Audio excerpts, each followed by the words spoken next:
Welcome into the CHGO Blackhawks Podcast, presented by DraftKings Sportsbook, America's top-rated sportsbook. Download the app and use promo code CHGO when you sign up.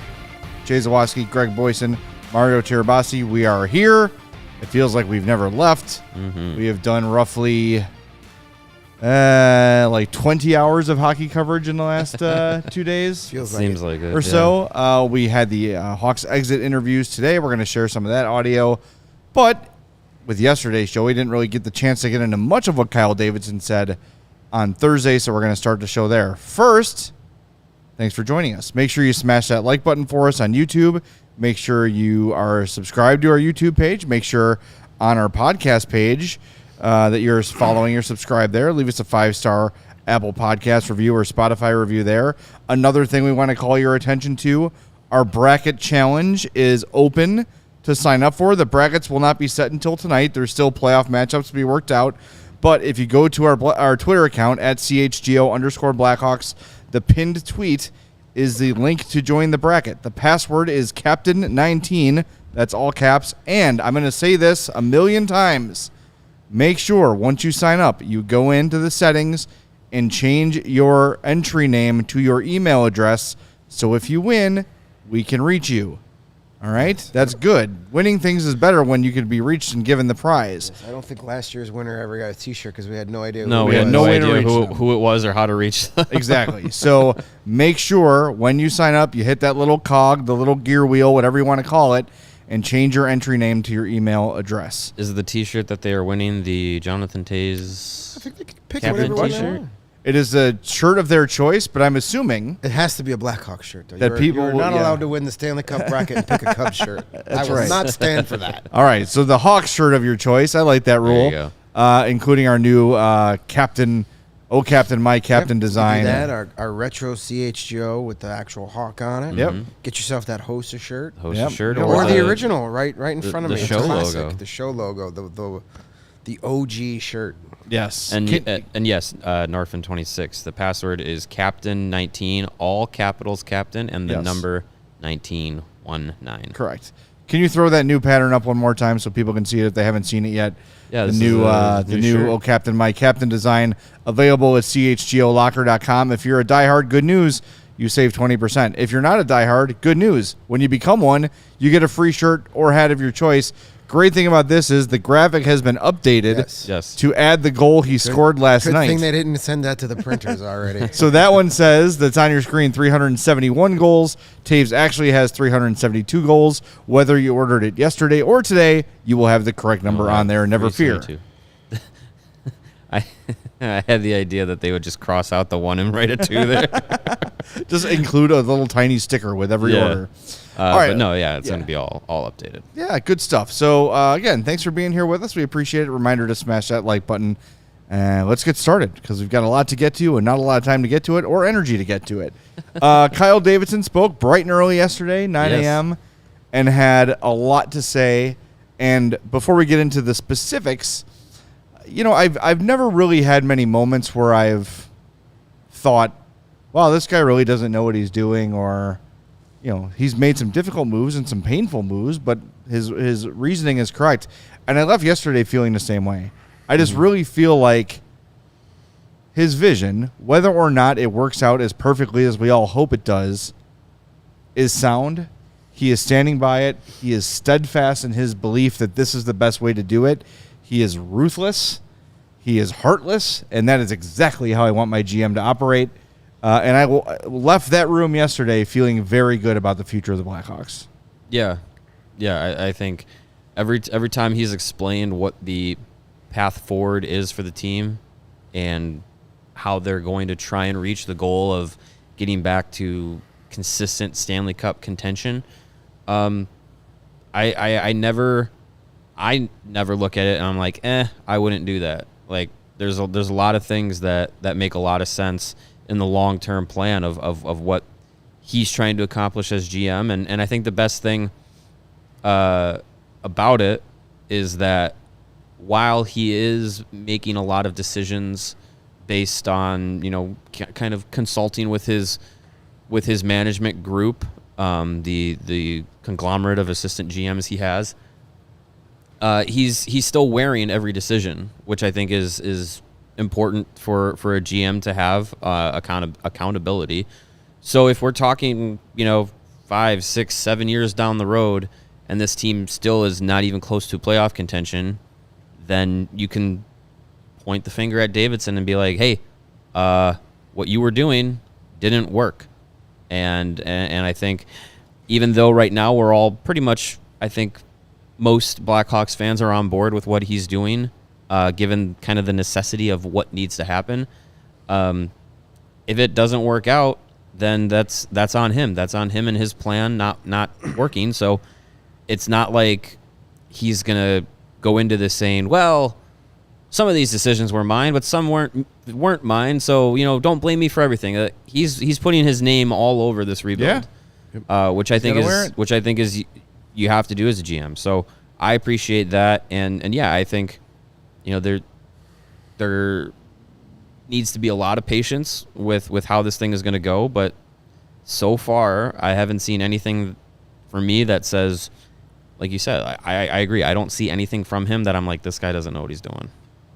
Yeah, he's definitely showed that he's ruthless, doesn't care about hurting people's feelings, doesn't care what people's opinions are of him, right or wrong.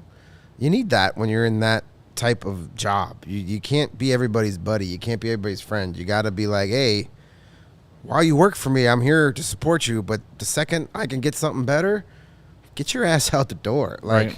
And that's what you got to have. And it's gonna be interesting to see as they transition from rebuild. It's very easy to be super aggressive and cold when you're tearing it down and building it back up. But when you get to the point where you have to make some hard decisions to get to that next level, to get that final piece of the puzzle, does he still have that aggression? Like we ripped Kyle Dubas a new one last year at the trade deadline when he didn't want to part with a first-round pick to get Marc-Andre Fleury. A team that's desperate for winning a cup, hasn't been out of the first round in years with this super talented group, is worried about giving away the future when the fans don't give a crap about the future in Toronto. They want to win right now. He learned that lesson. He was far more aggressive this year. Really aggressive this year. Well, it's funny how more aggressive you can be when you don't have a contract. Your job's on the line. So, and I don't think Davidson's going to change much when he gets to the role of the guy that needs to, start trading away some assets to gain veteran players or a star player or to get his version of Marian Hossa to put them over the top. I based on what we've seen so far, granted it's been just a little over a year, I don't think he'll all of a sudden become timid when it's all of a sudden it's easy to trade away guys that other people drafted. But does he get attached to his early draft picks, his top draft picks, like he who shall not be named had? Well, not really. He gave away first round picks like they were nothing. Yeah. But there were some guys, that he had an affinity for, and does he grow attached to a Kevin Korchinski or Sam Rinzel's kind of a project guy? Does he, if he progresses in the next couple of years, is he willing to maybe trade him to get something else he needs? We'll see. Those are the fun things. What I like about Davidson is that he said it yesterday. Like he definitely acknowledges the gravity of what he's had to do as GM this season, getting rid of or not bringing back Jonathan Toews, trading Patrick Kane, and basically closing the door on that era of hockey, which when he joined the organization, in the 2010-2011 season, like as an intern at that time. He's grown in his role with the team over the last 13 years alongside those guys as they played out their careers here. So he does have an attachment to those players, and we saw it in the documentary that the Blackhawks are producing. His conversation with Patrick Kane and the trade and everything. Like, he does have an attachment to the players, but I think what he knows his job requires is to understand that, empathize with that from a fan's perspective, but also be able to separate that from the job he has to do. And that is really impressive to see from a person who's the same age as me. Whereas if I was in his position, I think it would be really hard to be like, I'm going to trade Patrick Kane and I'm going to say no to Jonathan Toews, and everything that everybody loves is gone. Like, that'd be hard to do. So I think it is impressive for him to be able to have that perspective, but also separate himself from it. Well, that sets up very nicely the first piece of tape we want to play from yesterday. Here is Kyle Davidson commenting on, frankly, the future of the team. Moment here? Perhaps I'll think about it at some point. I don't think, in the moment you understand the weight of it, but I don't necessarily look at it like that. This is about us trying to get back to where we want to be, and if those tough decisions have to be made, then I have to make them. That's I don't know if resting on whether it be sentimentality or the past does us any good in the future. But they're very hard, and I don't necessarily reflect too much on it because there's always something new that you're always trying to solve for. But it's not easy, but we do it from the best place in that we think it's the best for the long-term prospects of the team. He said it as softly as he could. Yeah. I don't know if resting on sentimentality or the past does us any good in the future. What he's saying is, I know you have happy memories. Happy memories don't help us win. Yeah. Don't help us get to the Stanley Cup. And the longer you prolong and the longer you delay and the longer you sign for just one more year, because Johnny and Patrick want to be here just one more time, you're just delaying the next era from beginning. And all of us, if you missed our show last night, I know it was late, go back and check it out. All of us were emotional last night seeing Jonathan Toews play for the last time, right? Of course that's natural. But you want your GM to see the reality of the Hawks' success is based in the future, not the past. And that is how he's operating. You think Brian Burke and Ron Hextall wish they were looking more towards the future than the past? Because those guys are unemployed right now. Yep. Because they decided to bring back the 2009 Stanley Cup champs for one more 5-year run. And now they may be panelists on CHGO Blackhawks because they have nothing to do. I mean, think about that. They've got that Brian Burke. They have I love Brian Burke. They have 3 years left of Evgeny Malkin, 2 years left of Crosby, which is fine. Crosby's going to be good for a long time. So Malkin had a really good season too. Yeah, sure. Yeah, they had good. They had good. What did seasons. he get him? Nothing. Chris Letang is signed through 2027-28. Chris Letang is currently 35. That's worse than the Seabrook contract. What are you doing? That's worse than the Seabrook deal. Seabrook was at least productive for 2 to 3 years of that deal. Yeah. Yeah. But he wasn't 35 when he signed that deal. This is and Chris Letang's health issues right. are a major concern. There's no way he plays that out. What the Penguins are doing is what keeps you in misery hockey-wise for 15 to 20 That's years. a franchise going nowhere for a long, long time. Right. Because now they didn't make the playoffs, and they're going to draft, what, 21st? 22nd? Or what, 19th? 17th. Okay, what is 16th? People think that drafting 4th gets you a bum. What is drafting 17th or 18th going to get you? A 4 times bum. Yeah. I mean, sure, you could definitely get great players at that spot. Lucas Reichel was taken 17th. Sure. So you can, but if you're not going to make the playoffs, go, just be bad and try and get one of those top 5 guys.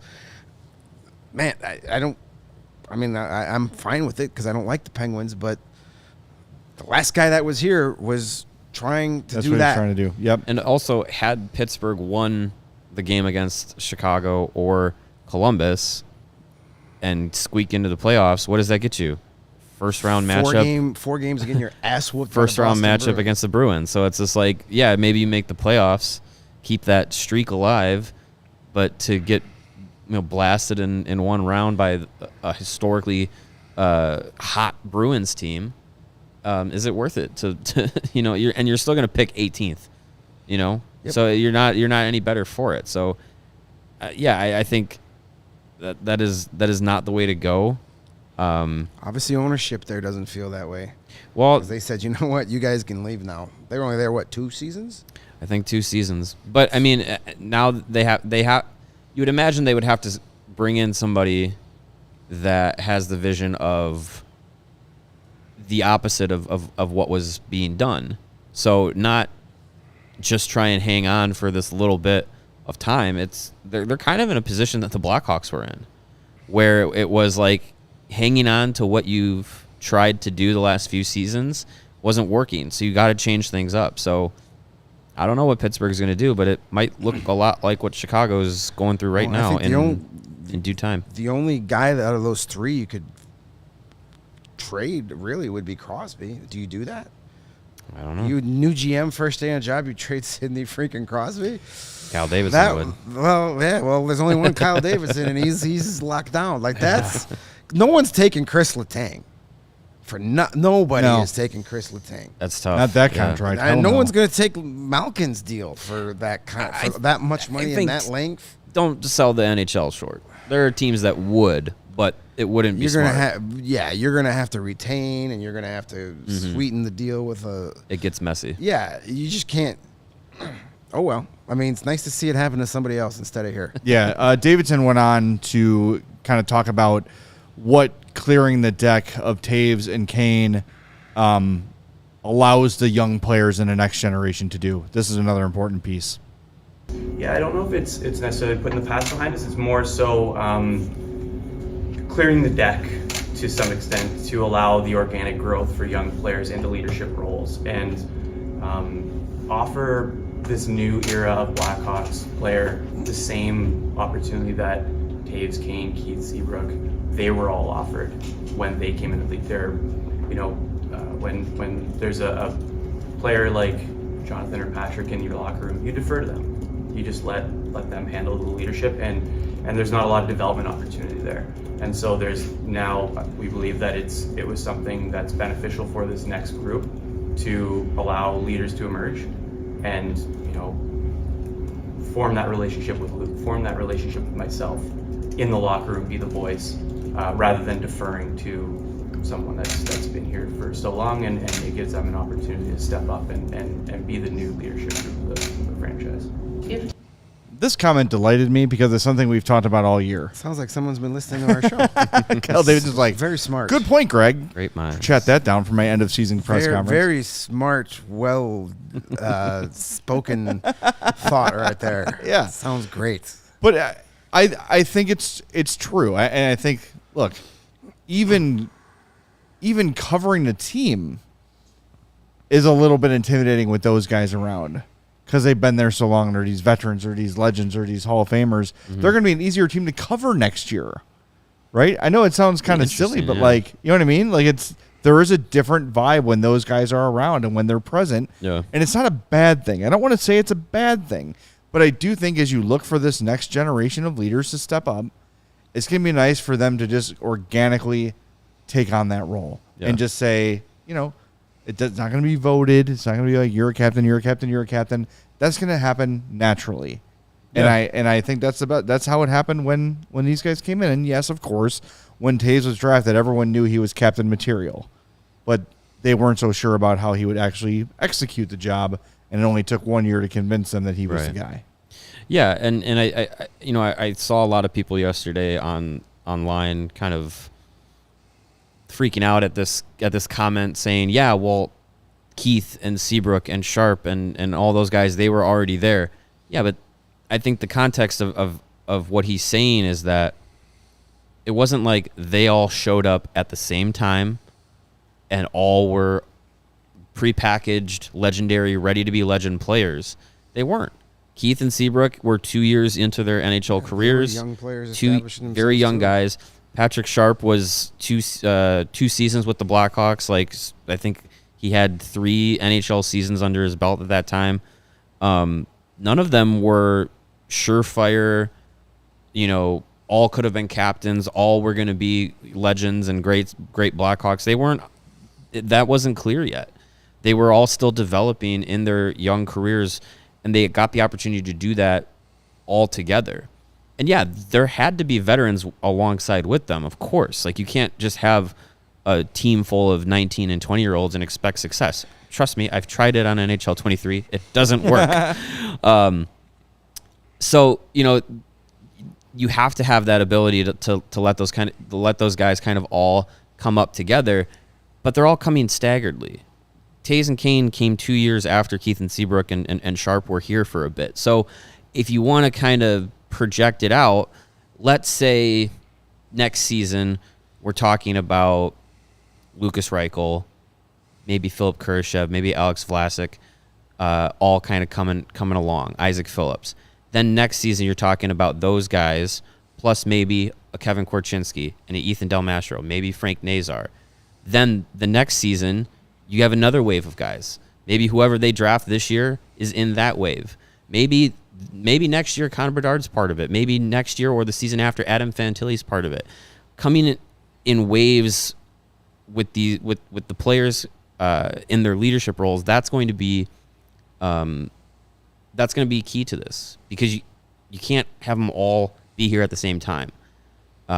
It takes some patience, and when a guy like Lukas Reichel, who already has 2 North American professional seasons under his belt, he's proven he's an NHL ready player. When he has 2 full 82 game seasons of NHL experience, like he's going to be a guy that can take some of those younger guys along with him, being like, hey, I've been in your shoes 2 years ago. Here's what you can do to succeed. Here's what we do as Blackhawks. And all of that. So I think it's all important to kind of keep that in that perspective, that this is going to be coming in different segments. I'm just looking at the 2007-2008 roster, the year Patrick Kane and Jonathan Taves came into the room. Yeah. There were no 3-time Stanley Cup winners on that roster. Your veteran guys on that team was a 37-year-old Robert Lang. On a 1-year deal, I believe. Yeah, he was just getting there too. You had 36-year-old Martin Lapointe, who had some success with the Red Wings, but not a guy that commands. He's not a legendary Hall of Fame player. Yeah, that's Dave Bolin going to another team, not Jonathan Taves going to another team. So your veteran players on that team, Jason Williams, Martin Havlat, that was his first year here there too. Rene Bourque, Brett Sopel. Yeah, Yannick Perreault. I mean, these aren't guys that are commanding Hall of Fame players. Yeah, they're not guys that young players are going to walk in and go, "Oh my God, that's Yannick Perreault. I'm so nervous." Nobody's ever said that. You never know, right? Good old '94. You never know. In the spirit of fairness, Conor Murphy had an interesting comment. We're going to fast forward a little bit to today, and he sort of talked about his time, like his arrival in Chicago, and how Jonathan Taves made him feel welcome. I thought this was interesting. My first year here, him just showing what he's all about work ethic wise, and seeing that first and foremost, and then when you got a chance to talk to him, realizing that was all coming from a motivation and a place of wanting to win as a whole, and wanting to bring everyone together. And he always was so big on wanting everyone to step up and be comfortable and use their voice and be leaders in their own way, and not just hide behind other players, because here there were so many guys like him at the time who had been such big names that naturally you'd come in and want to just hide and not be seen too much. And he was so big on making sure everyone was comfortable and was stepping up to be the best they could. And I think that speaks to the leadership to such a high level that not many guys are able to reach to. I love Conor Murphy. Yeah. The more I hear that dude talk, I'm like, even though I don't, and we'll get to this later, he does not want the captaincy. He thinks it should be vacant, but there's your de facto captain for the next few years. I mean, he is a thoughtful speaker. He is a confident speaker. I think not Taves and Kane level of respect, but he kind of commands respect. You can tell, like, the way he carries himself. He has been, even more so than Taves, I'll say, over the last 2 years, the guy who has spoken up about social issues and other things. Like, he has really kind of taken a leadership role on his team. But I did think it was interesting that Murphy went out of his way today to say Taves did everything he could to make everyone feel like they had a voice. It's a little bit of a juxtaposition as to what Davidson is saying in terms of clearing the decks. But still, if I walk into a room and Keith Richards is there and makes me feel welcome, I'm still going to be intimidated by it. Right? Like, it's still intimidating. Well, you could compare it to us joining the beat last season.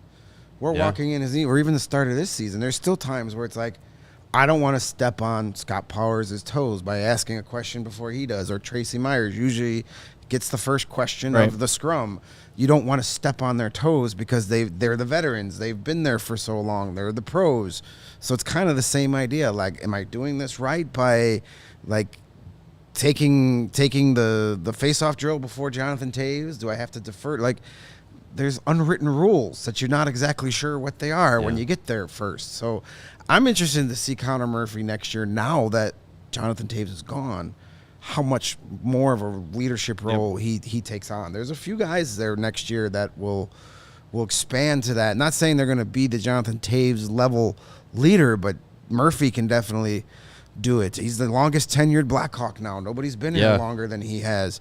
Seth Jones is the second longest tenure. Him and Tyler Johnson are like the second longest tenured Blackhawks. Yeah, because they showed up in the same offseason. Yeah. So, those are two guys. Tyler Johnson is a future coach.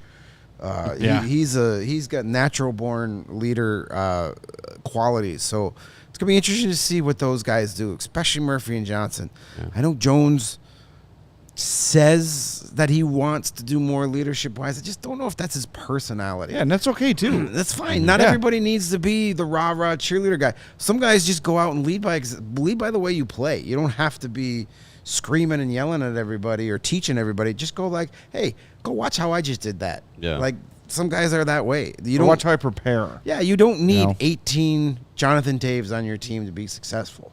Yeah, if you think Duncan Keith was in there, like, here's how I do it, young man. No. You just watch the pro work. Duncan Keith was like, watch how I do it, kid. Yeah. Keep up if you can. Right. You won't, but try. Good luck. Yeah, exactly. Yeah, I don't know. And Edward says, who will be the captain and assistant captains next season? I don't think there's any way there's a C put on anybody. I don't think there will be. For at least a year. It could be two. Not for a team where, much like this year, you're not going to have a lot of guys on it when they're relevant again. Yeah. Yeah, I think you're going to see kind of the same old crew wearing the A's. It'll be Murphy. It'll be Jones. Probably Tyler Johnson. Those three guys. I wonder if they would elevate a younger player into that role. I don't know who that would be necessarily yet. He's got a letter. No. He's letter material. Well, I think your four are Seth Jones, Conor Murphy, Tyler Johnson, Jared Tenorti. I think those are your four. Makes sense. The four that wore him this year, besides Patrick Kane. Or maybe if they bring back Max Domi, he gets an A. Sure. Why not? Just everybody gets an A. A whole team of alternate captains. A bunch of A's running around out there. Bunch of A-holes. Keep firing A-holes. Speaking of fire and balls of fire, giant balls of fire. I was wondering how you were going to transition that. It's time for an ad read. And you can take on that giant ball of fire, a.k.a. the sun, with gear built to last. Our friends at Shady Rays have you covered for the warm weather ahead. You know who's ready for the warm weather ahead? Shirtless Dart Guy. Shirtless Dart Guy. There he is. Protect your eyeballs, my friend. Get yourself some premium Polaroid shades at an affordable price. Shady Rays is an independent sunglasses company that offers world-class product just as good, even better, than the expensive pair that I've worn. Durable frames and extremely clear optics for outdoor adventures. That's not all. Shady Rays offers the most insane protection in all of eyewear. Every pair of sunglasses is backed by the Lost and Broken Replacements program. If you lose or break your pair, even if you take it out of the box and you break it because you're so excited you crush them in your little hands, they told us they will send you a brand new pair, no questions asked. Wear your Shady Rays with confidence because they have your back long after you purchase, and you're going to make a difference in your community and communities all across the United States through the Shady Rays Impact. They've been providing much needed support to non-profit partners across the country. Everything from donating meals to building play sets for pediatric cancer patients to providing young adults with MS the outdoor adventure of a lifetime. Shady Rays is making an impact in your community and others like it now and for years to come. So you're going to look good and feel good every time you put your Shady Rays on. If you don't love your Shady Rays, you can exchange for a brand new pair or return them for free within 30 days. There's no risk when you shop. Their team always has your back. An exclusive for our lovely, beautiful, talented CHGO listeners, Shady Rays is giving out their best deal of the season.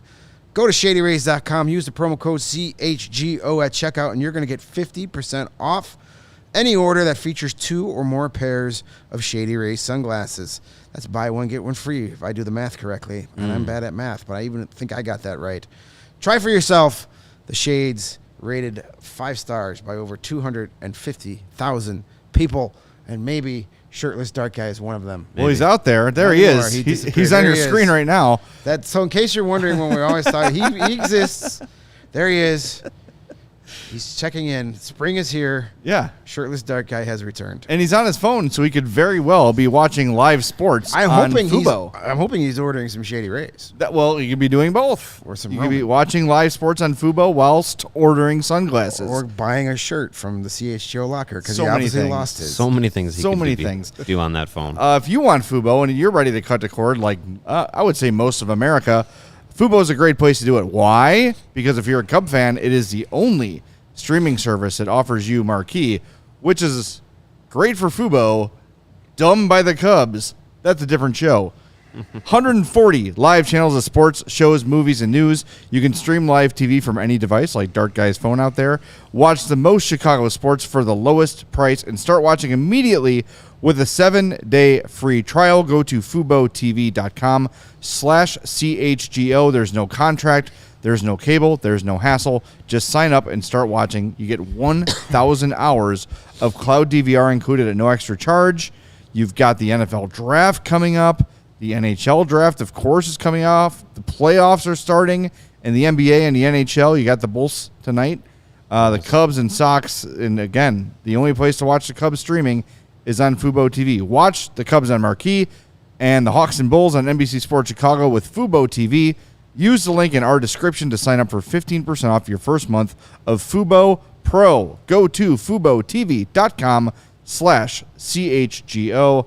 I am a Fubo customer. I cut the cord myself after a short trial of Fubo, and we love it. It's great. The 4K is sparkling. It looks absolutely beautiful, and you could use it on your Roku, your Fire Stick, your Apple TV, your Smart TV.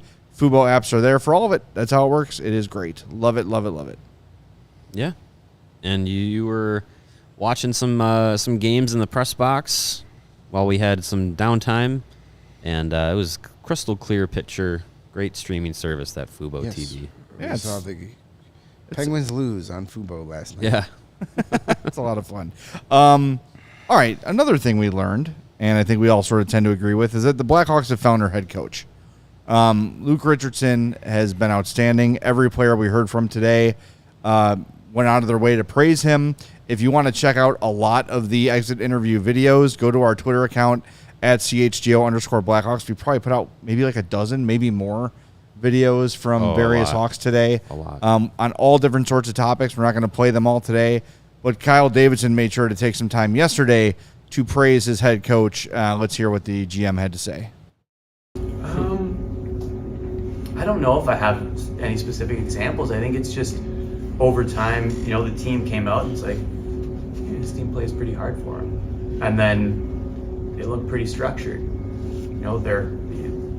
He's putting a lot of these players in situations to succeed.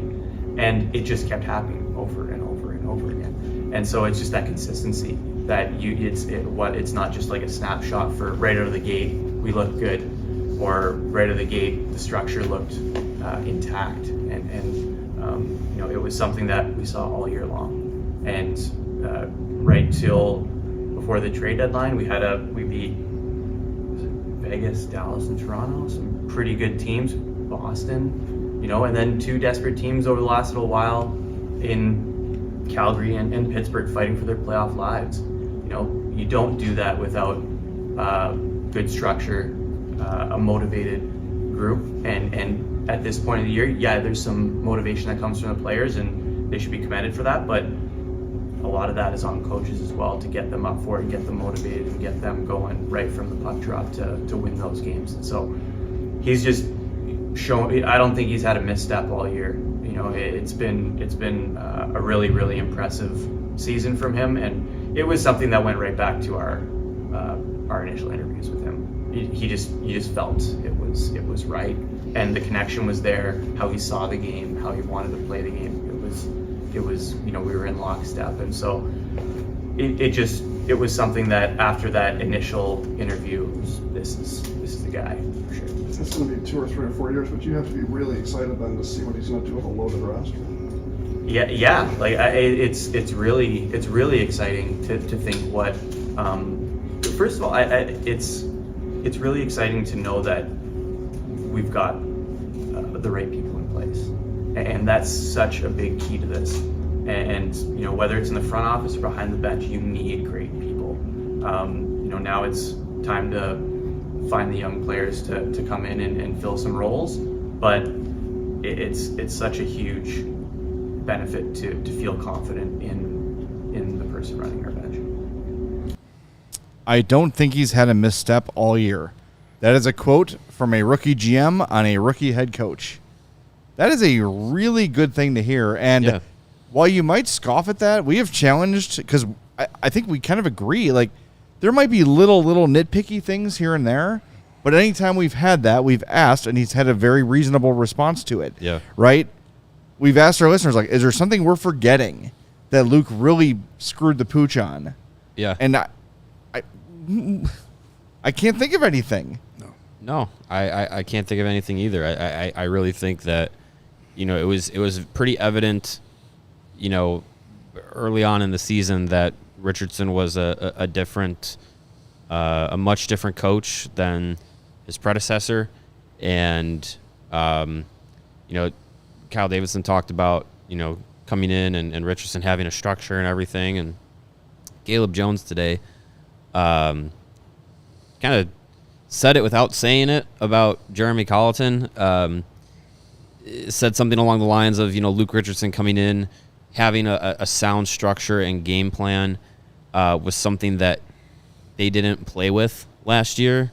And I don't know about you, but hockey without a structure doesn't seem like something that should be happening in the NHL. Let alone for over 3 seasons. So, I mean, it's Luke Richardson didn't really have a high bar set before him to cross, but I think what he did this season with the roster he was given, and all the little nuances that he brings as a coach, I think have gelled well, and I think there's no reason to doubt that once this team is ready to be competitive again, that Richardson will be able to take the talent on that roster and take it to that next level, and I think for his first NHL head coaching full-time job, we've said it semi-jokingly, like he should probably get at least a vote for the Jack Adams Award, not to win, but to be, maybe third place or whatever. He should get some sort of vote for how the team played under him and the kind of the roster he was given. Luke Richardson walked into the ideal situation for a first-time head coach here. Yeah. Zero expectations. It was the perfect storm for him to get his feet cemented in and get his way in. Because he knew, hey, you know what? I have free reign to kind of do things how I want to do. It was pretty easy for him to identify who his top 6 was going to be. These are my 4 best guys. Mix and match those guys up top. And then the rest of my roster is the same freaking guys, so it really doesn't matter where I put them. Yeah. No one was complaining about roster decisions. You have a guy that in his first year as a head coach finished 1 point shy of having the fewest points in the league, and his head coach and his boss says he did not make a single misstep. Meanwhile, the Ducks fired their coach today. Well, because the Ducks weren't supposed They to. underachieved. Ducks had expectations. They They're weren't supposed to threaten trying for a playoff spot. They weren't trying to finish worst. Right. They were a borderline playoff team. They've got some amazing young talent who just wasted a complete season of their development. Dallas Eakins, I mean, I think he's. I don't see how he gets another job. You can't win with Conor McDavid, and then Well, he's a former player and he's white, so he'll be fine. valid points. Not wrong. A good, on your perfect storm for Luke Richardson thing. The other thing is most of the time when a coach would jump into a situation like this with no expectations and you kind of want to lose and that's the plan, he also this year had the benefit of managing supreme egos. And it's not a knock on Kane and Taves, but they have egos, as they should. They're two of the best players in the history of the game. Seth Jones is a multi-time All-Star. So he was in a room with guys with personality. Max Domi. So not only is he in the, I don't have to worry about winning, but he also doesn't have to wait to get that experience of having that true superstar on the team. Like, if he comes in and it's year one of a rebuild and it's what it looked like after the deadline, it's different than what he's had to manage for the first part of the season. Yeah. So if in 2 years, and fingers crossed, it's not going to happen, but Austin Matthews signs with the Blackhawks, dealing with a personality like Austin Matthews isn't going to be foreign to Luke Richardson. Yeah. He'll have done it with Kane and Taves and Domi and on and on and on. So it really, like you say, the perfect storm, it really was. No expectations, good established players in the locker room. Also, in that vein, to help put him over with the other guys, because when those guys buy in on Richardson, well, the others are going to fall in line too, right? And I think Jeremy Collin was a boob. Let's make no mistake. That's an insult. However, to boobs. and I would never insult boobs. Do not besmirch boobs in my presence. But like, that dude was hired and met with an eye roll from several of the veterans. He never had a shot. Everybody knew it was a joke. Yes. Nobody took him seriously. The only person that took him seriously was Jeremy Colleton. And the goof that hired him. From what I understand, Kane kind of liked him because they connected on Well, they like had that that analytical hockey brain. Yes, they connected on like the analytical aspect of the game. So Kane was like, all right, I'll give him a shot. But the other vets were like, I mean, I'll never forget the video of Duncan Keith just like completely tuning him out. I mean, Jonathan Taves took the whiteboard from him during a timeout on the ice. Oh my God. Completely emasculated him. quit Completely on the It's like, give me this. Let us do it ourselves because you are just a waste of a suit right now. Yeah. You're a waste of oxygen behind this bench. Oh man. It's just so frustrating that actually, and I understand it. You see it all the time in pro sports. You usually kind of switch. If it wasn't working anymore with a certain style of coach, you try and go exact opposite. Yeah. And you had Joe Quenneville, the old school, badass kind of guy. So you wanted to do the opposite. Bring in the new school wimp. But you totally brought in the exact opposite. Not in a good way either. So yeah, and then Derek King. And you follow it up. Well, yeah, and Derek Derek King King was again put into a situation. Right, but Derek King's the guy that's going to put his arm around you and tell you knock-knock jokes before he's screaming at you. Right. That's his personality, but at least he can figure out, a simple game plan. Right. So, yeah, Luke Richardson definitely laid the foundation, and a lot of guys talked about it today when we were talking about, the culture that was being laid down, and guys were being asked. I think it was John Dietz that kind of asked all the guys we talked to today, saying, "Hey, how long did it take you to realize that? Hey, this coach might be pretty good at this thing?" And a lot of guys were saying, "Didn't take very long at all." Yeah. They talked about repetition and doing things over and over to when it got to the point where it just was normal, and that's how you do things, and just so many things that just seem so simple, and so it's right there in front of you. And an interesting thing that Tyler Johnson had talked about about, I don't know if we have that clip, but about how he's expecting things to get a little more complicated next year. That now Luke has set his foundation, and now he can start adding little extra pieces to it. We have it on building Twitter. on it. Steven, can I send it to you, or are you going to punch me? No, you can send it. All right, Steven's the last guy I wanted to punch me. He goes to the works gun out. show every Jake day. works McCabe, out. maybe. Well, he's not sitting 8 feet from us. Jake right McCabe's now. not our producer yet. Yet.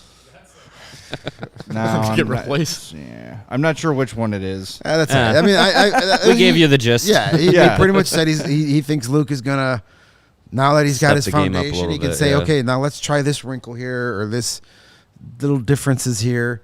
And if you got guys that you know are going to be here for the long haul, like a Lucas Reichel, like one or two of the younger defensemen, then you can start implementing things that you know can be used for longer periods of time. We do have our favorite orphan, Mackenzie Entwistle, talking about Luke Richardson and his staff. So we can fire that up. Yeah, he's been great. I think as soon as he's gotten here, he's kind of preached exactly what he's wanted out of the players, and sort of your role and how he sees you. I think it's been great. I think you see improvements in our D zone. I thought that really was huge. I think he's been pretty transparent with everyone and how he wants our team to play. And, like I said, the last 10 games, I think you really saw that guys coming together and not only Luke, but I think the whole coaching staff has been awesome for us this year. How far does it go when he's showing mistakes of like Jonathan Toews and Patrick Kane and not just showing your guys' mistakes? Yeah, obviously, it's pretty easy. Those guys are legends of the game. They're going to be in the Hall of Fame, and it's pretty easy for coaches maybe to kind of leave them alone. And I think as players, everyone knows how good they are, and they don't really make too many mistakes, but it is important, I think, when they do make mistakes to hold them accountable as well, and it shows the room that everyone's held accountable, and I think Luke did a great job at kind of managing that this year. It's raves about the coaching staff top to bottom, and we found out yesterday that the entire staff will return. And No reason not to. I just think they've got a really good thing going. Yeah. You've got Luke, who is like the stalwart, never really changes mood. He'll smile every now and again. He'll get annoyed with his wife on a jewelry video. You got Derek King, who's like, hey, like making jokes, running around on the circus ball, And then Planton King, the specialist. I just think it's a really nice kind of an atmosphere there. And when you think that most of your top NHL-ready prospects in the system now are defensemen, having Luke Richardson and Kevin Dean there is huge, because they know, they've seen it all, they've done it all. They'll be able to put these guys in the right positions to succeed. Absolutely. Eric or Edwards, I keep calling him Eric. I think it's because his last name is Elric. Edward says, Jay, why did you look at your watch when Greg was talking? Does that all the I get time. Slack notifications on my watch. Steven was telling me He's that wondering the when video Greg's was going to ready. shut up. Even though he's got Slack literally on his laptop right in front of him. I call major I know, but it BS. is my. I Major get a BS. buzz. I get an alert when I get a Slack note. Yeah, so that's what it was. I also It's funny how you only get usually Slack, when only, Greg's talking, I go. It's funny how you only get those Slack notifications when I'm talking. You never. I Get put one on when like Mario's I put talking. on the nightcap. I get a little tea. Yeah, and I wind down with. Guys are jerks. Oh, man. All right, coaches done. Check. Where are we going next? Should we How talk about the draft? Should we talk about the draft and next season? Let's talk about the draft. This one is labeled draft pieces, Steven. This is where Kyle Davidson absolutely does not shut the door on drafting Matvei Michkov. He definitely lays out a really good kind of preview of what they're looking at going into this year's draft, which is a very important draft. Is this the longer one, Davidson, on draft process? Yes. Yes. Okay, thank you. Yeah, I think, the thing about the draft process is that there's a lot that occurs from here to the draft, and a lot of information that needs to be gained from here to the draft. You're always in information gathering, but a lot of the good solid information that we get on all the players comes when we get to meet them, talk more in depth with player representatives, and get a better idea of their plan and all that kind of thing. And so, but as we sit right now, we've got a full board. We're not taking anyone off. We're looking for the best players. We can't pass up on talent, and that's the main endeavor is we need to find high-end talent. Are you guys physically in the room on May 8th when they do this? You know what? I'm not too sure what the plan is. I think Steiny and they might have a better idea than me. I'm just focusing on the end of the year here, and then we'll get to May 8th. You know, it's a little ways away, so we'll figure out where we're at then. I'm wondering how you see the tiers of these draft prospects. If it's like a three-player generational type player tier, and if your draft position is not in that group, is it possible to package picks to move in and get the generational player that you want with all the assets that you have? Been scouting this year. I don't know. I think that's, going back to what I said earlier, that's kind of something that you can't control. Draft lottery can't control what other teams are willing to and not willing to do. So we'll see. There's a lot of options available at the draft. We happened to move into the first round last year more than once. Can you move up? Can you move back? You stick and pick. It's everything's on the table. Everything's on the table for us because we can't pass on any opportunity that might make us that little bit better down the road.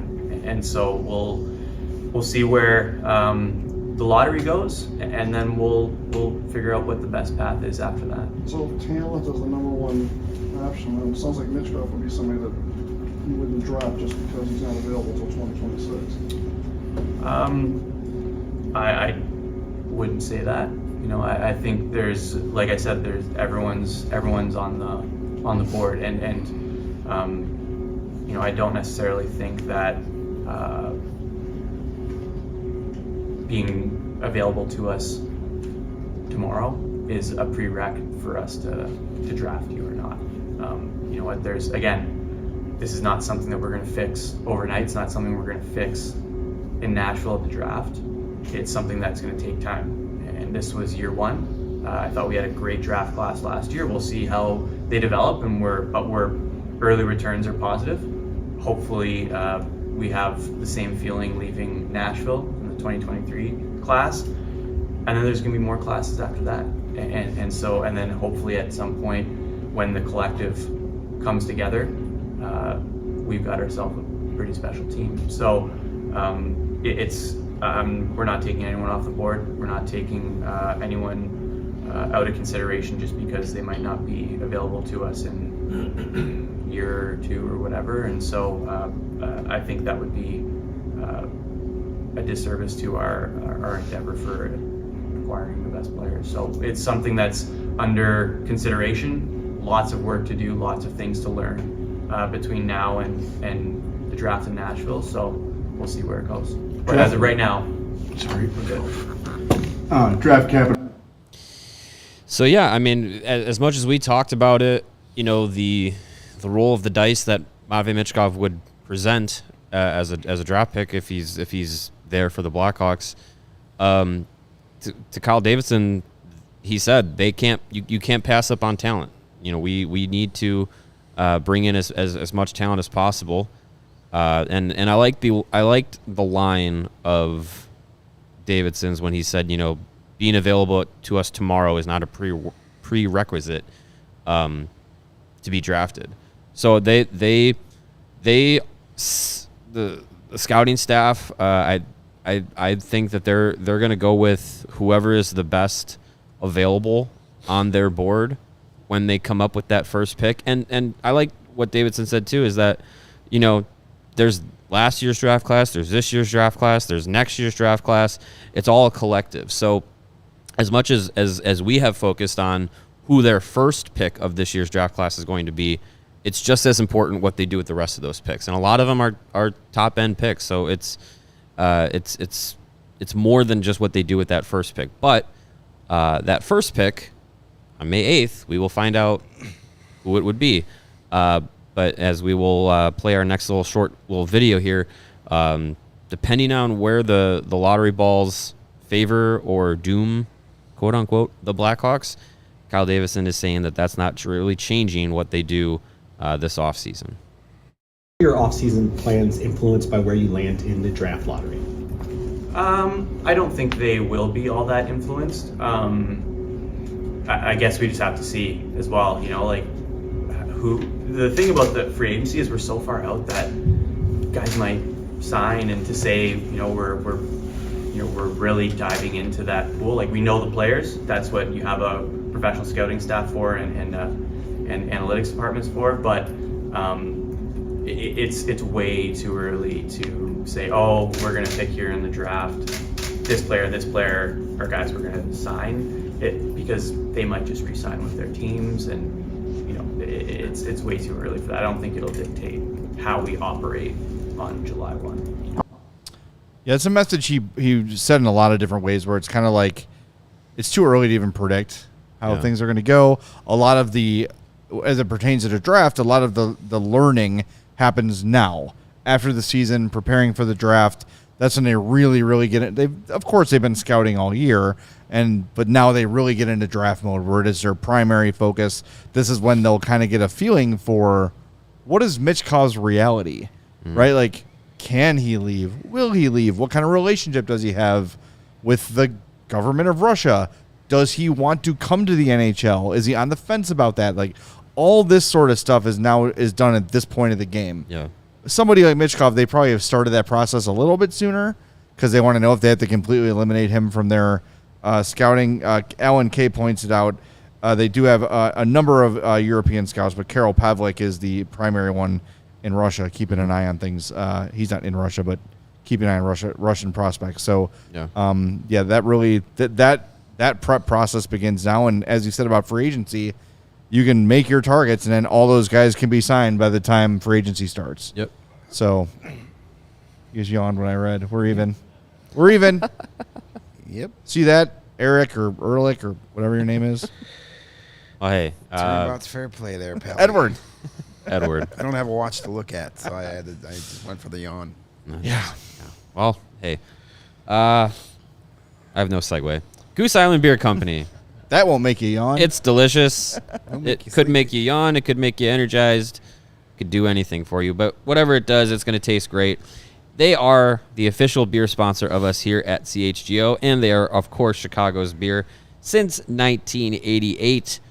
Their deep and talented beer roster, full of all-stars like the Blackhawks Pale Ale, the Bull City 312, the Bourbon County Stout, the Beer Hug IPA series, the Green Line, and it's summertime, allegedly. So that means it's shandy season. Lemon and tangerine shandies are coming at you from Goose Island Beer Company. And, of course, cannot forget the staple of their lineup, the 312 Wheat Ale in the bright and distinguishable golden can. You can try all of these beers and more at Goose Island's 2 local locations, which are open and ready to welcome you. That you can grab a beer right from their innovation tanks at the Goose Island Tap Room at 1800 West Fulton. Save that address. Or you can get a smash burger and a fresh beer of the week at the original Clybourne Brewhouse at 1800 North Clybourne. For reservations and pickup, go to gooseisland.com/locations. That is the Goose Island Beer Company. And the ComEd Energy Efficiency Program, Greg, is committed to helping families and businesses in the communities they serve, helping manage energy usage and lower energy bills now and into the future. Did you know that? I actually did know that. Did you know that ComEd offers a wide variety of incentives on lighting and other efficiency upgrades to commercial, industrial, and public sector customers of all sizes across the territory? ComEd also offers free facility assessments that can help find energy-saving opportunities for HVAC systems, commercial kitchen equipment, or industrial processes. Now, how does that whole thing work, Greg? Can you break it down for me? Actually, I can. Break it down. I'm a ComEd expert. because an authorized engineer will work with you to develop a detailed assessment plan specific to your goals and needs. These can be done in person or virtually and last approximately 2 hours. Then within about 3 or 4 weeks, customers will receive a report detailing energy and efficiency projects they can start working on, not later, but immediately. Each recommendation will include estimated energy savings, project cost, potential incentives, and simple payback. If you own a business, don't wait. Start saving money and energy today. I could definitely use some more energy. For energy saving tips, lighting incentives, or to schedule your free facility assessment, go to comed.com/poweringbiz, B-I-Z. That's correct. I pulled up the website yesterday. Yes, comed.com/poweringbiz. It works. There's a lovely woman model on the website. That's how you know you're at the right page. Not like in a bikini or anything. Just a lady doing some energy stuff. She's a professional. And you say do it immediately. Kyle Davidson, he would wait. He'd be so patient with the ComEd thing, and that would be a mistake. Because he'd be missing out on saving money and energy. That's right. Do it today. Do it right away. Yes. Let's go, Kyle. You can't be When patient we're on done. everything. Don't Get do it it done. right now. Wait till we go off the air. Then you can go Yeah. check out other websites. All right, we're almost done. A couple other things we definitely want to play for you. Kyle Davidson talked about Lucas Reichel. Let's hear what he had to say about the best Blackhawk right now. I think it's just his habits in Rockford, and not that he had bad habits before, but there were just some things we wanted to clean up, some things we wanted him to experience. Playing center, being playing big minutes, every situation, leadership role, and then as the season went on, he came up after Christmas, after New Year's, and looked really good. And then the plan was for him to go back down, so we stuck to the plan. He went back down, and a huge credit to Lucas, who after that stint in mid-season there, he could have said, you know what, I'm an NHL player. I don't need to put all this work in Rockford. It didn't happen. That speaks to the character of the player and his growth mindset. And then he came up and just showed again that he was ready for the NHL, and now he's gone back down. And I was over watching him the other night and thought he was fantastic. Again, sometimes you don't know how players will react the first couple games down in Rockford, but dynamite. And so I think it's a credit to the player and the work he put in, that he showed us he was ready. He left no doubt. Narissa. He left no doubt. So Lucas Reichel is a full-time NHLer next season. Leave no doubts. So with that in mind, how else can we expect next season to look?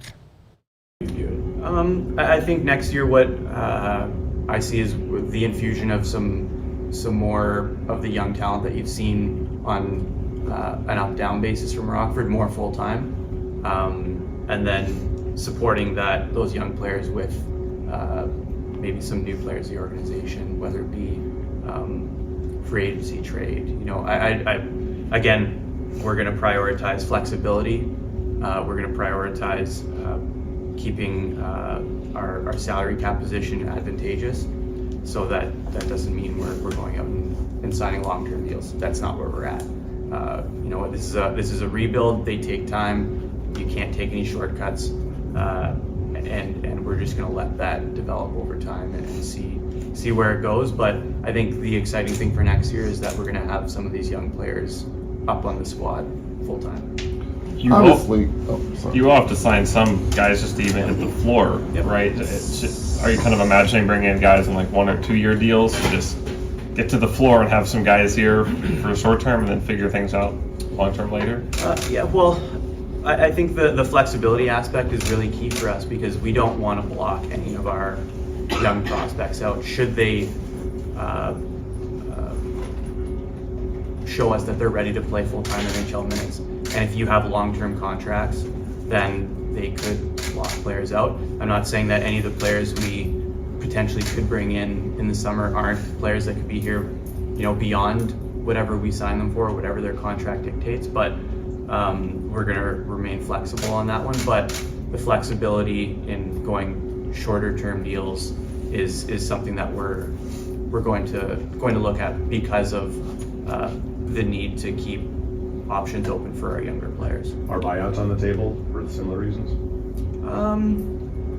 Yeah, I think we'll have to see. I think that's something we'll probably determine over the next couple of months when we see what's available on trade market and stuff like that. But it's probably too early to get too much into that one.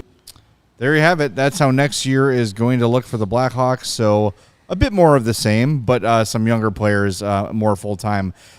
I think the biggest challenge for Davidson this offseason is going to be getting to the cap floor. They've got to add a ton of salary to get there. Yeah, I mean, you can add a couple of short-term contracts, like he was saying. Like, they want to have flexibility, so you're not going to see him go out and overpay for a free agent, give him a 7-year, huge contract. I think you're going to see a similar deal to what Athanasiou and Max Domi had coming in this year, where it was just like, hey, come here for a year or 2 years at maybe $1 million more than you're actually worth, and you have a couple of those. Maybe you trade in one bad contract in the off season, to maybe add some draft capital or something like that, and help yourself get to the floor. I mean, that seems like a route that he could go. So yeah, I mean, there's not a lot of groundbreaking moves that I think he's going to make. I think it's going to be a lot of small moves that maybe are a little bit, overpriced, but for a purpose. So you're saying Chris Letang to the Blackhawks this offseason? Sure. Chris Letang and Seth Jones, top pair. Hey, you figure whoever, if Chris Letang ever gets traded, the GM is thinking, well, those last 3 years he's just going to be on LTIR anyway. So future Arizona Coyote. But he certainly fits the mold. Certainly. Yeah. So yeah, it'll be interesting. Get those Evgeny Malkin Blackhawk jerseys ordered now. Yeah. That's not a long history of 71s. So Wendell Clark, I think, is the only one. Yeah. Oh, there you go. It's short for history. 13 games. Yeah, it was a fun week. Very short history. So yeah, next year's roster, it'll be a little bit younger, but it'll be kind of still, and we still have to figure out what he's going to do with the free agents that are on the roster now going into this offseason. A couple of them seem to be pretty much guarantees to come back. I know we talked a little bit about it last night. Philip Kurashev should have a deal as soon as possible. That seems likely. And there's a couple other guys too that are going to help them get to the floor. But yeah, I mean, it's going to be a little different, a little younger. And it seems like the goal will still be to try and look towards the future, have some flexibility, maybe move a few deals or move a few players at the deadline. But I think next season will look a little bit more like, hey, we're taking a step. I don't think it's going to necessarily be a tank season, but I think they'll find themselves in the lottery once again. They'll be in the conversation They're going to be in bottom 5 again, but at least it's not going to be without any kind of signs of help. Right. It's going to be because you're going to have a lot of growing pains with some younger players. There's going to be more players here next year that actually matter to the future of this team. I can't wait. Yeah, me too. Just so everybody knows, the free agents are unrestricted free agents are Athanasiou, Jujar Kara, obviously Jonathan Taves, Andreas Englund, Alex Stalock, Anton Hudobin. You got to get him back. That's for damn sure. And Buddy Robinson. Your restricted free agents are Anders Bjork, Austin Wagner, Philip Kurashev, Caleb Jones, Ian Mitchell, and let's see. I'm getting guys that matter. Sorry. Joey Anderson is a restricted free agent. Galvis, Regula are restricted free agents. Soderblom is a restricted free agent. So all these guys that they envision as future Hawks need new contracts. They will be raises, not significant, but they'll be raises. And just sort of before we wrap up, Athanasiou and Kara both talked about returning, and neither of them seemed super confident they were going to be back. Maybe I'm reading too much into it. Athanasiou was almost like, I don't have a choice where I play. I got to play for who? Didn't he? Yeah, that was kind of that was a weird statement. He was like, "I'd like to be back, but I don't. It's not really in my control." I'm like, dude, you're unrestricted free agent. Yeah, you can choose wherever you want to go based on who wants you to go there. A lot of phone calls. It's 20 seconds. You want to just play it real quick? Sure. Athanasiou. Fire it up. Here you go. Yeah, I mean, that's out of my control, obviously, right now. But it's you don't really get to pick and choose where. But anytime you get an opportunity to play in this league, it's an awesome thing. So obviously that's in my head, and I'd love to be a Blackhawk for sure. I mean, he understands how free agency works, right? I don't think so. I mean, he was a free agent ever. He was a free agent last year. Like, did he not have a choice to come here? Apparently, I'm the confused. Blackhawks are the only team that called. I mean, I thought being a free agent meant you literally get to pick and choose where you play. You were free to choose your agency. I think for Athanasiou, the scouting report is out on him. You know exactly who he is at the NHL level. He's a 20-goal, 40-point guy this year. Leading scorer. The leading black scorer on the Blackhawks. There you go. There's your bingo card. Yeah, get him another $500K on the free agency market. Yeah, I would imagine the Blackhawks wouldn't be the only NHL team that would offer him a contract. So if he wanted to have a different opportunity, he would have it. So I don't know. It seemed very odd that he was kind of just like, well, whatever. He did go on to sort of indicate that he wants a little more long-term security, which is understandable. It's been 1 year after 1 year after 1 year, and that's tough. It's tough. I mean, he's well into his career. He's established. Even though he is an imperfect player, he is a guy probably worthy of a little bit of stability. Sure. So, 2-year deal for Athanasiou, I'm down. 3-year deal, I'm down. For where they are right now, he's shown the versatility. I'd like to see him play center for a year.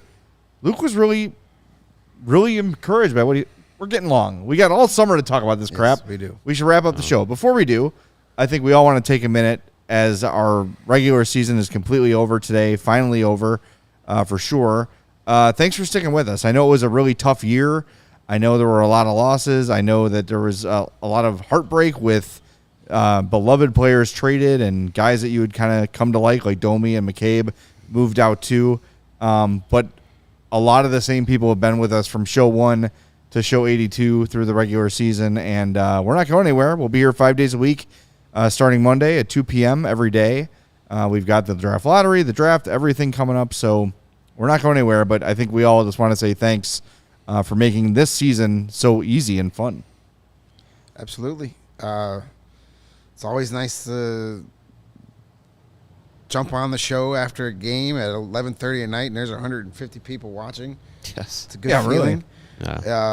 Yeah. It's been a lot of fun, and you guys, we wouldn't be able to do this without you. We'd all have to go out and get real jobs again. Yeah, I don't ever want to do that again. So I am forever grateful for each and every one of our subscribers, diehards, regular listeners. You guys are helping me live out my dream. So I appreciate each and every one of you. Yep. Yeah, I echo all the previous statements. Really appreciate it. It's a lot of fun what we get to do. Even though some people have said like, I can't believe you have to talk about this team. It's just like, yeah, well, I don't want to do anything else. So it's better than cleaning toilets. Not qualified to do doing anything it anyway. else. So yeah.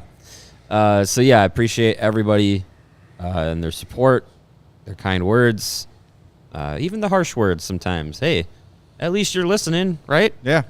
So we're for Howard Stern. Hey, the hate listeners help our ratings and revenue too. So hate away. So we appreciate everyone. The summer's going to be fun. We did a lot of fun things during the season. We're going to do a lot of fun things in the summer. And before you know it, it'll be prospect camp and training camp, and we'll be right back here in September and October ready for the next season. So it's going to be a good time. Stay with us. Join us. Tell your friends. Tell your family. Tell the strangers on the street. It really, really helps us out. Yep. Share an episode with a Hawks fan in your life. Maybe that Taves episode from last night. I think everybody would enjoy that one. All right, we're going to wrap things up, reminding you that we're presented by DraftKings Sportsbook, America's top-rated sportsbook. Download the app and use promo code CHGO when you sign up. Before you X out, smash that like button for us. We'd appreciate that. And we'll talk to you Monday at 2 p.m. on the CHGO Blackhawks Podcast.